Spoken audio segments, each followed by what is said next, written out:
Nidjansha. La pratique de la méditation.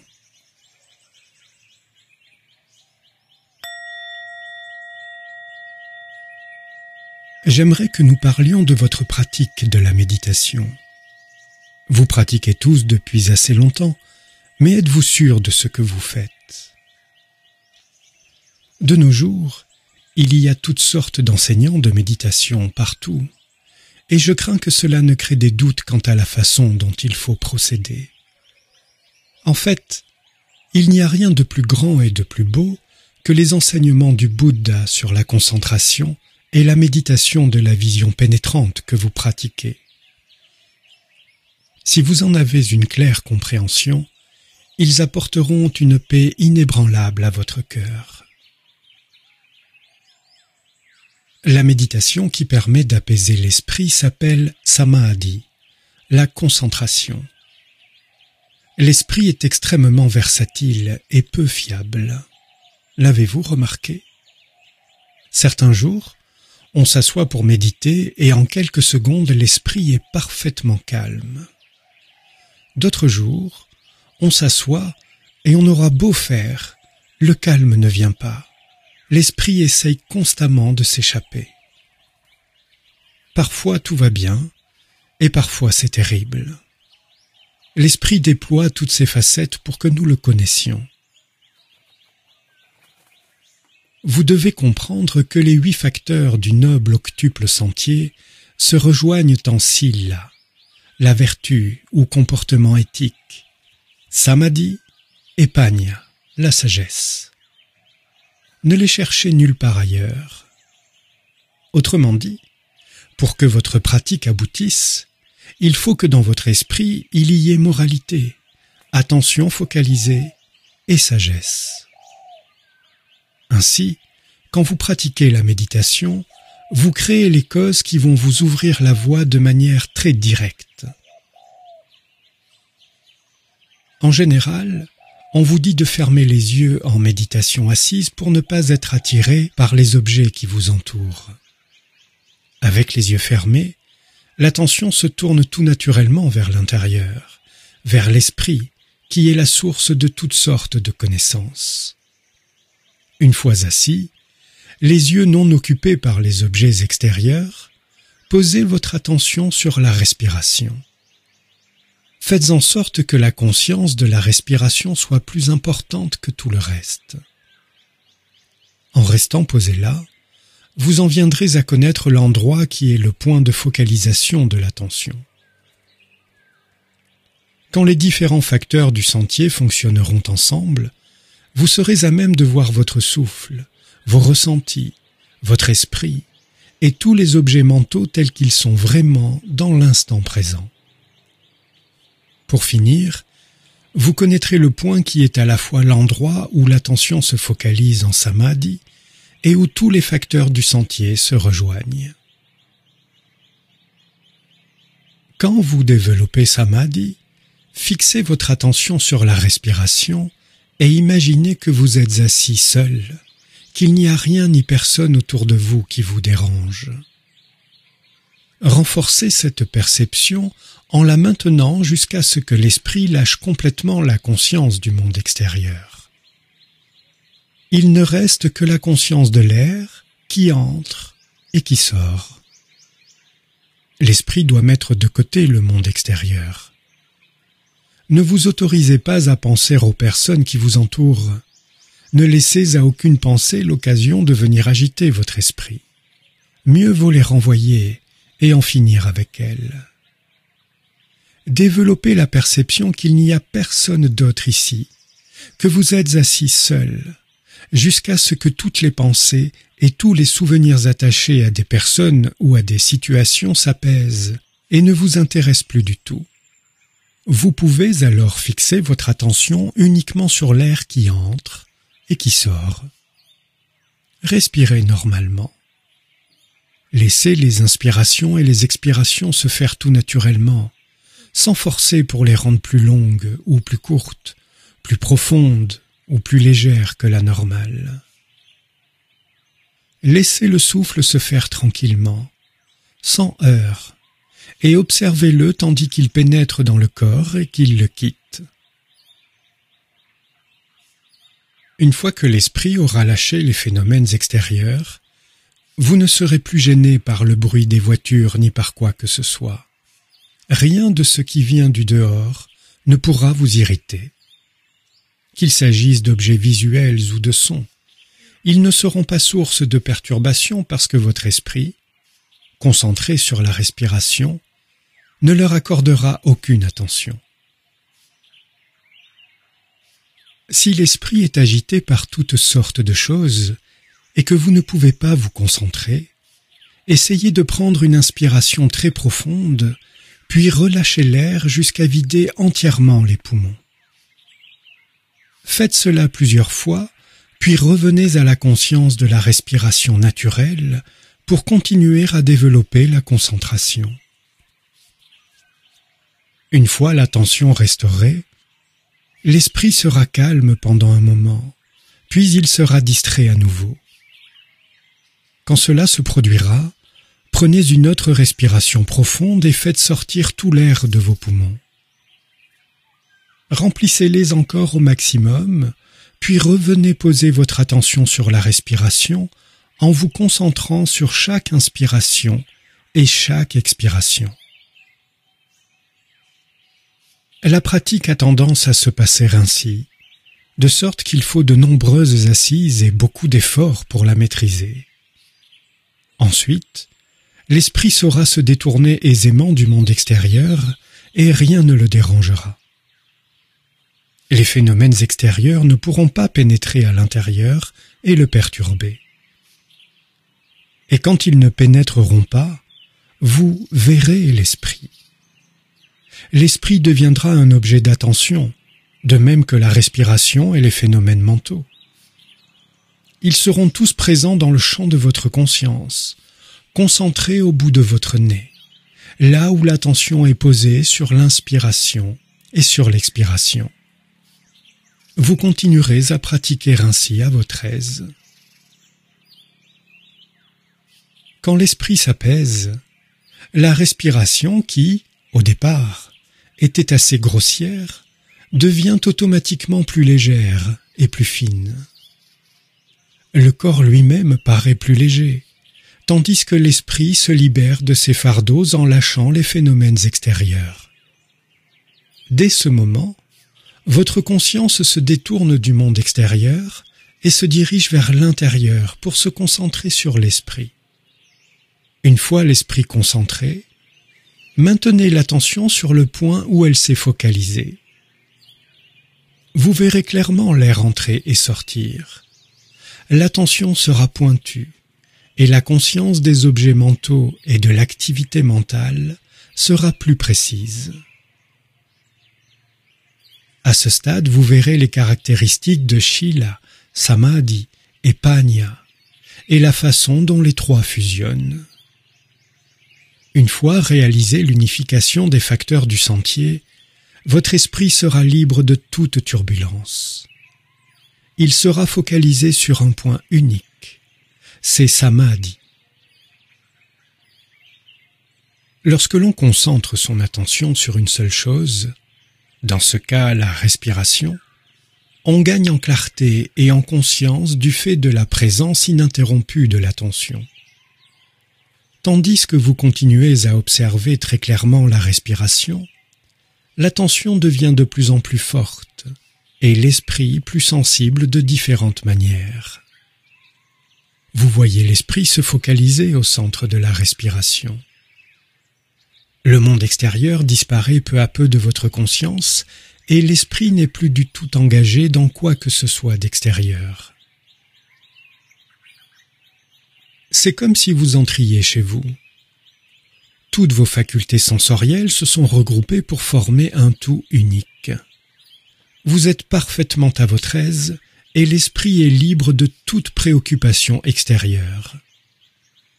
L'attention reste posée sur la respiration et, avec le temps, elle pénètre de plus en plus profondément en s'affinant toujours davantage. Finalement, l'attention à la respiration devient si fine que cette sensation semble disparaître. On pourrait dire que la conscience de la sensation de la respiration a disparu, ou bien que la respiration elle-même s'est arrêtée. En réalité, la conscience du souffle devient si subtile qu'il est difficile de le discerner. La respiration est toujours là, mais si légère qu'elle semble avoir disparu. Pourquoi ? Parce que l'esprit s'est affiné au maximum et qu'une nouvelle forme de connaissance est apparue. Tout ce qui demeure, c'est cette connaissance, et c'est elle qui devient l'objet de méditation sur lequel vous devez maintenant focaliser votre attention. Il est possible qu'à ce stade vous ayez des doutes, car c'est là que toutes sortes de choses inattendues, comme des visions, appelées nimitta, peuvent apparaître en méditation. Les nimitta sont de différents types, et ces visions peuvent s'accompagner de sons. S'il y a des nimitta, mais ce n'est pas le cas pour tout le monde, il faut bien voir qu'il ne s'agit que de phénomènes impermanents. Ne vous laissez pas envahir par le doute ou la peur. À ce stade, vous devez faire en sorte que l'esprit soit inamovible dans sa concentration et être particulièrement attentif. Certaines personnes prennent peur quand elles constatent que la respiration a disparu. Elles paniquent et craignent de mourir. Vous devez simplement comprendre qu'il est naturel que la pratique progresse ainsi. Observez cette sensation de non-respiration et maintenez votre attention dessus. Faites-en votre nouvel objet de méditation. Le Bouddha a décrit cet état comme la forme de samadhi la plus ferme et la plus stable qui soit. Il n'y a qu'un seul objet de l'esprit, ancré et inamovible. Lorsque votre pratique de samadhi atteint ce point, vous aurez conscience de nombreux changements inhabituels, de transformations subtiles dans votre esprit. Quant au corps, il paraîtra extrêmement léger. Vous pouvez même avoir l'impression qu'il disparaît complètement, que vous flottez au-dessus du sol, que vous ne pesez plus rien. C'est comme si vous étiez au milieu de l'espace et, où que vous dirigiez vos facultés sensorielles, elles ne semblent rien enregistrer du tout. Tandis que vous poursuivez cette pratique, vous devez comprendre qu'il n'y a rien à craindre. Posez-vous dans ce sentiment de détente et de sécurité dans l'esprit.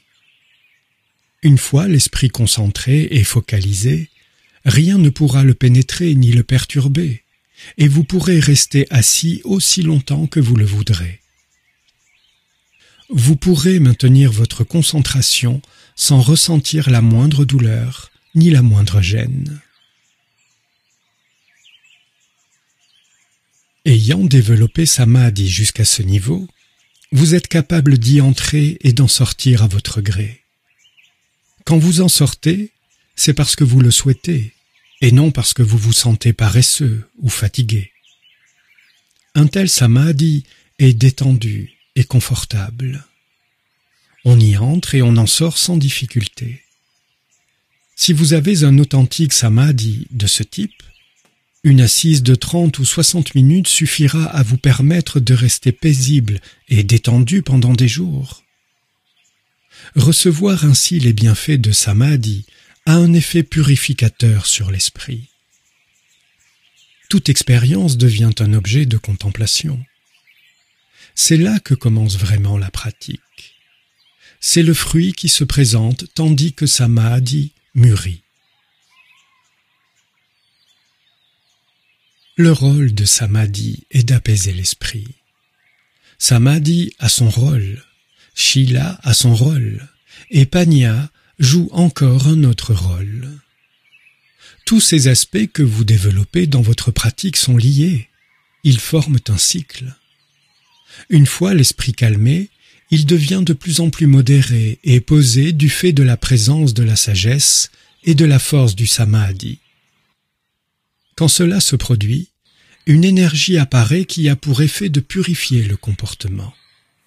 Une plus grande pureté dans le comportement facilite le développement d'un samadhi plus fort et plus fin, lequel soutient à son tour l'approfondissement de la sagesse. C'est ainsi qu'ils s'entraident mutuellement. Chaque aspect de la pratique soutient les deux autres et, à la fin, les trois termes deviennent synonymes.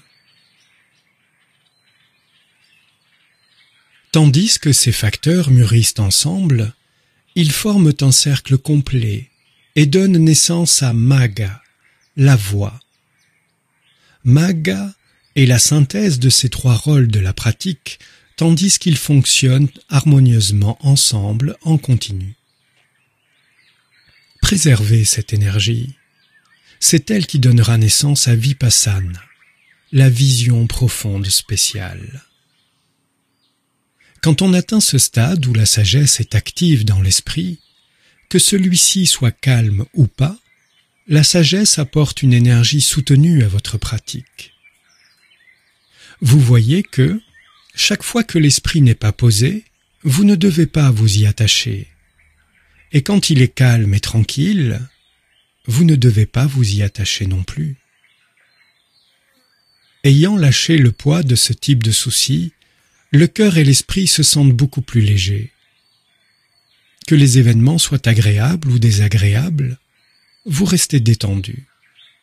Ainsi, l'esprit demeure en paix. Il est également important de reconnaître que, lorsque vous terminez une session de méditation formelle, si la sagesse n'est pas présente, vous risquez d'abandonner complètement la pratique, mettant ainsi fin à la contemplation, au développement de l'attention et à la conscience du travail qu'il reste à faire. Quand vous quittez l'état de samadhi, vous devez être clairement conscient de l'avoir quitté. Ensuite, comportez-vous naturellement, mais en maintenant une attention constante. Il ne s'agit pas de méditer seulement en position assise. Samadhi signifie un esprit ferme et inébranlable. Tandis que vous vaquez à vos occupations, faites en sorte que votre esprit ait cette stabilité et maintenez cette présence consciente à tout moment, avec une attention et un rappel à soi continu. Lorsque vous rencontrez des situations qui causent plaisir ou déplaisir, soyez constamment conscient du fait que ces états d'esprit sont impermanents et incertain. Ainsi, l'esprit reste calme, dans un état de normalité.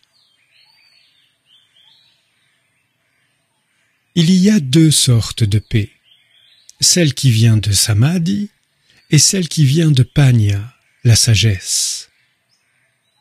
L'esprit apaisé par samadhi est encore obscurci par les pollutions mentales. Cette paix est dépendante des conditions extérieures dont l'esprit doit s'isoler. S'il est libre de tout contact sensoriel et de toute activité, le calme est présent et on finit par s'attacher au bonheur qui naît de cet état de tranquillité. Mais dès que les sens sont stimulés, l'esprit cède. Il va ensuite avoir tendance à craindre les phénomènes extérieurs. Il va craindre le bonheur et la souffrance, les louanges et les critiques. Il aura peur des formes, des sons, des odeurs et des saveurs. Ceux qui trouvent la paix uniquement en samadhi ont peur de tout et ne veulent s'engager envers rien ni personne, de crainte que leur état d'esprit soit perturbé. Ils ne demandent qu'à s'isoler pour faire l'expérience de la félicité de samadhi, sans être obligés d'en sortir. Ils veulent se retrancher dans un lieu tranquille.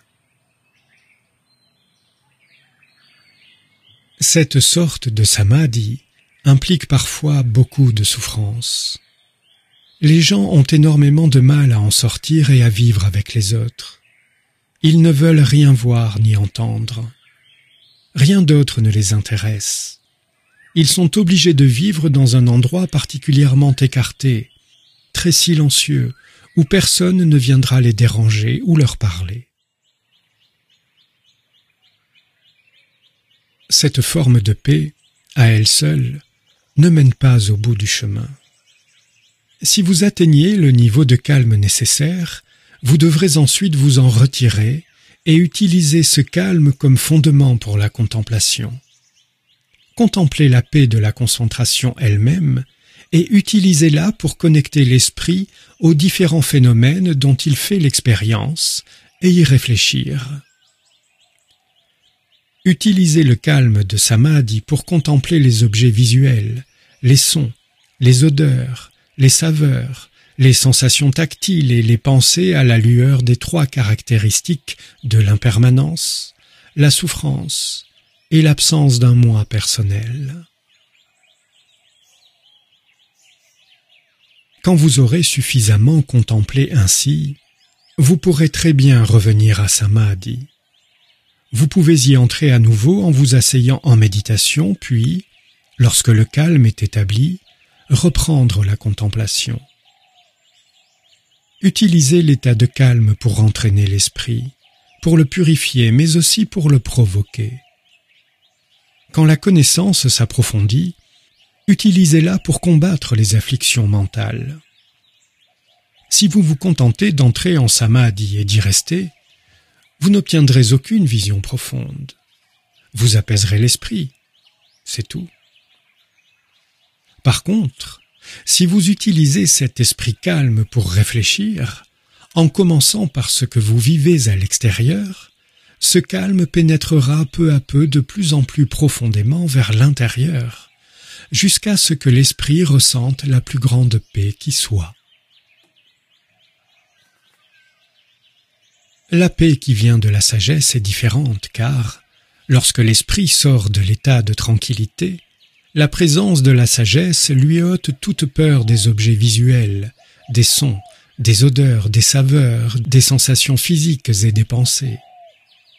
Cela signifie que, dès qu'un contact sensoriel se produit, l'esprit en est immédiatement conscient et il le laisse aller parce que l'attention est assez aiguisée pour le lâcher immédiatement.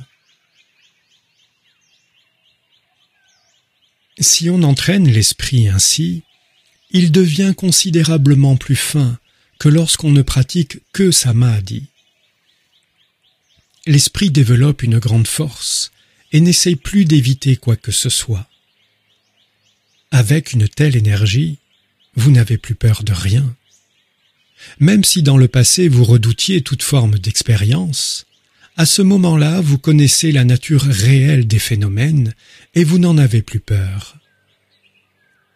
Vous avez conscience de la force de votre propre esprit et vous ne craignez plus rien.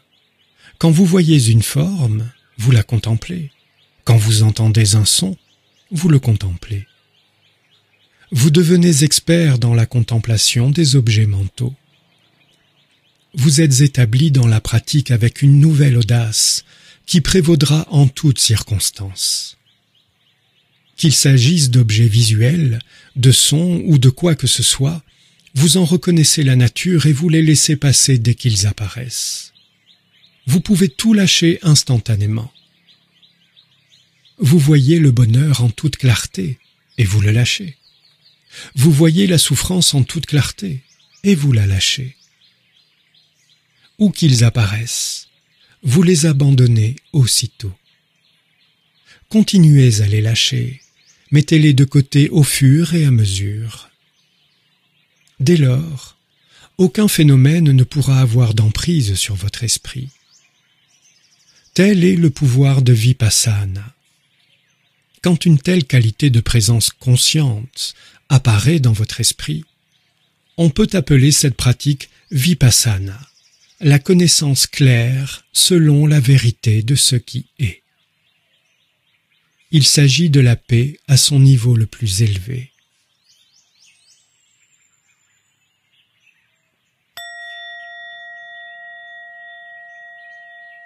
Ce soir, nous avons médité ensemble pendant 1 heure et maintenant nous nous arrêtons. Peut-être votre esprit a-t-il arrêté complètement de pratiquer sans poursuivre la réflexion, mais ce n'est pas ainsi qu'il faut faire.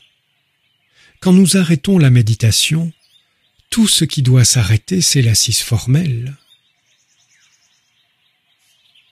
Maintenez un état de méditation et de réflexion à tout moment. Le simple fait de se promener et de voir des feuilles mortes par terre peut offrir une occasion de contempler l'impermanence. Nous ne sommes pas différents des feuilles. Quand nous vieillirons, nous nous flétrirons et nous mourrons. C'est aussi ce qui arrivera aux autres. Nous devons faire des efforts pour élever l'esprit ainsi, à un niveau de contemplation et de prise de conscience permanente, que nous soyons en train de marcher, debout, assis ou allongés. C'est ainsi que l'on pratique correctement la méditation, en suivant l'esprit attentivement à tout moment. J'ai souvent dit que, si on ne médite pas assidûment, chaque méditation est comme une goutte d'eau. Floc, floc, floc. Tandis que la pratique doit être un flot continu, ininterrompu.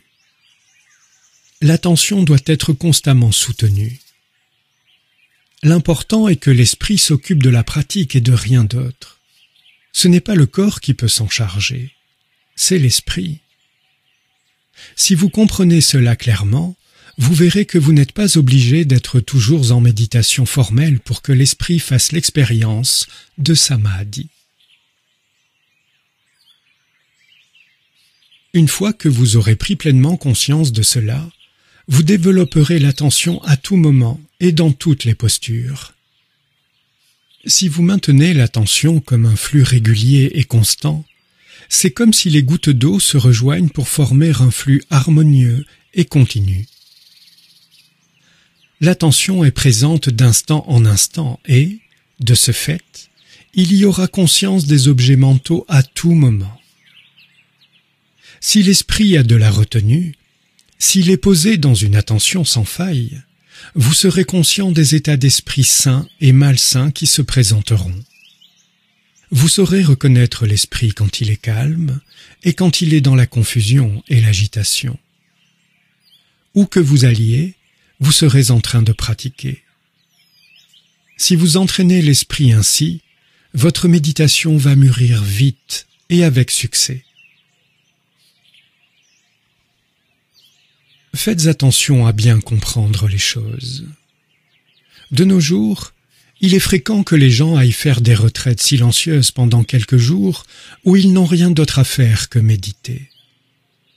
Vous avez peut-être participé à une telle retraite pendant une semaine ou deux avant de retourner à votre vie normale. En partant, vous avez peut-être pensé que vous aviez fait vipassana, et comme vous avez le sentiment de savoir de quoi il s'agit, vous reprenez vos vieilles habitudes à la recherche du plaisir des sens. Quand vous fonctionnez ainsi, que se passe-t-il? En très peu de temps, il ne restera aucun des bienfaits de vipassana. Si vous faites toutes sortes de choses négatives qui perturbent et agitent l'esprit, vous gâchez tout, et l'année suivante, après une autre retraite de quelques jours ou quelques semaines, vous repartez et vous reprenez votre vie de fête bien arrosée. Ce n'est pas la voie du progrès spirituel. Vous devez donc réfléchir en profondeur jusqu'à voir les effets pernicieux d'une telle attitude. Voilà ce que signifie le renoncement. Voyez tout ce qu'il y a de mauvais dans le fait de boire de l'alcool, dans les sorties et les fêtes en tout genre. Réfléchissez et voyez le mal inhérent à toutes les formes de comportements nuisibles dans lesquels vous vous complaisez, jusqu'à ce que ce mal vous devienne tout à fait évident. Cela vous donnera l'énergie nécessaire pour faire un pas en arrière et changer vos habitudes. C'est alors que vous trouverez vraiment une certaine paix. Pour trouver la paix de l'esprit, vous devez voir clairement les désavantages et les dangers de ce type de comportement. Pour trouver la paix de l'esprit, vous devez voir clairement les désavantages et les dangers de ce type de comportement. Cela, c'est pratiquer correctement. Si vous suivez une retraite silencieuse de 7 jours, où vous n'avez à vous occuper de rien ni de personne, et qu'ensuite vous repartez pendant 7 mois dans les bavardages et les médisances, en ne recherchant que votre propre plaisir, comment pourrez-vous tirer le moindre bénéfice durable de ces 7 jours de méditation? Je voudrais vous encourager tous à essayer de comprendre cela. Je suis obligé de vous parler ainsi pour que vous voyiez clairement par vous-même que certaines de vos habitudes sont néfastes et pour que vous puissiez les abandonner. On pourrait dire que la raison pour laquelle vous êtes venu ici est apprendre comment éviter de mal agir à l'avenir. Que se passe-t-il quand vous agissez mal? Vous vous agitez, vous souffrez, et il n'y a aucune bonté dans l'esprit. Ce n'est pas la voie de la paix. C'est une réalité, mais dans de nombreux centres où la méditation est enseignée, on n'aborde pas ce point. On ne semble pas en comprendre l'importance. En réalité, vous devez mener votre vie de tous les jours de manière calme et posée, invariablement. Cet enseignement est un rappel pour vous tous, et je vais vous demander de me pardonner. Certains d'entre vous pensent peut-être que je vous gronde, et se disent « Ce vieux moine nous remet à notre place ». Non, mais ce n'est pas cela du tout. C'est seulement que vous avez peut-être besoin que l'on vous rappelle certaines choses. En méditation, vous devez constamment tourner votre attention vers la pratique. Faites de votre mieux pour pratiquer régulièrement. Voyez les désavantages d'une pratique irrégulière, sans véritable engagement, et essayez d'investir un effort continu consacré à la méditation. Il sera alors possible d'envisager que vous mettiez définitivement fin à toutes les souffrances de l'esprit.